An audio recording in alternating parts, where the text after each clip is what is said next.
guarda, una macchina del 1913. Addirittura. Di fermo. Non è ancora. Pensa che lo regalava al museo. Sai cosa gli ha fatto? Se tiene la porta sola, se no niente. Questo è Gianfranco Borghi, uno degli ultimi tipografi di Riva, di Arco e forse anche del Trentino. Quando è che hai cominciato, Gianfranco? Io ho cominciato a Tonelli nel 1900... Cazzo, che Beh. 73? 72? E come è cambiata allora la storia? Beh, purtroppo è cambiata tanto. Lì facevo il tipografo compositore a mano, fai conti te. Adesso Adesso il computer, fatto lui.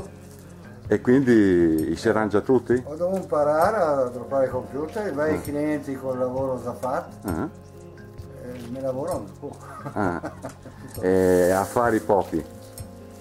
Affari quindi pochi, cos'è che resta? Sì, guadagno ancora, ma non come una volta.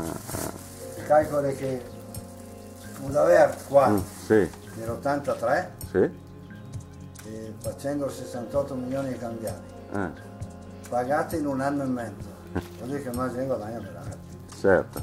In cui se ti fai 60.000 euro di debiti che sono 5 anni per pagare. E quindi i bocci che impara a esterno che ne è uno. Attualmente i grafici, un po' dalla scuola di Roveredo, sa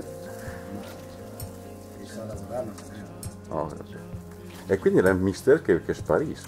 No, con la tecnologia avanzata il tipografo può farlo a macellaio, può farlo a qualsiasi persona. La digitale, che è che non fa? Sì, però voglio dire, l'occhio.